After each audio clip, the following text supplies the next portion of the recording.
کرێکاران، زەحمەتکێشان، کۆمەڵانی ئازادی خوازی کوردستان. 26 ڕێبەندان ڕۆژی کۆمەڵەیە.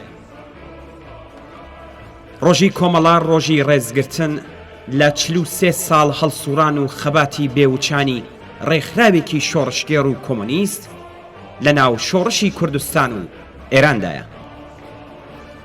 ئەمڕۆ ڕێزگرتن لە ڕۆژی کۆمەڵا تەنیا ڕێزگرتن لە ڕۆژی سازمانی و حیزبی نییە، بەڵکو ڕۆژی ڕێزگرتنە لە باڵی سۆسیالیستی و عەداڵەتخوازی ناو بزوتنەوەیەکی شۆڕشگێڕانە.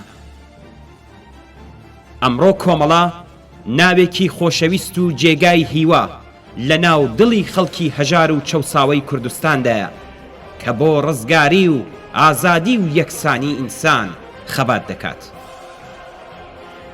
ئەمڕۆ ئەگەر لە کرێکارێکی کوردستان بپرسیت کۆمەڵە کێیە، ئەوەڵی مانگی مەیەکانی سنە و سەقز و باقی شارەکانی کوردستان و خەباتی ساڵانەی کرێکارانی کوورەخانەکانت پێنیشان دەدات و دەڵێت کۆمەڵە ئێمەین. ئەگەر لە ژنێکی زۆر لێکراوی کوردستان بپرسیت کۆمەڵە کێیە، بوخچەی دڵیت بۆ دەکاتەوە و دەڵێ کۆمەڵە ئەو حەڕەکەتەیە کە زنجیری کۆیلەتی منی پچڕاند و لە ناو دڵی مندا جێی هەیە. ئەگەر لە لاوێکی تینووی ئازادی کوردستان بپرسیت کۆمەڵە کێیە، دەڵێت ئەو ڕەوتەیە کە هیوا و ئارەزوەکانی هەڕەتی خۆشی لاوێتیم لە ڕێباز و ئامانجەکانیدا دەبینمەوە.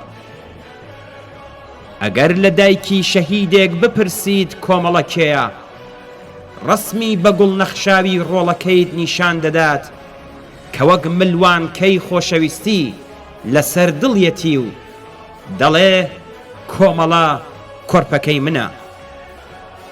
ڕۆژی 26 ڕێبەندان ڕۆژی ڕێزگرتن لە هەموو ئەم خۆشەویستانەیە. با لەگەڵ یەک بە پێشوازی ڕۆژی کۆمەڵەوە بچین.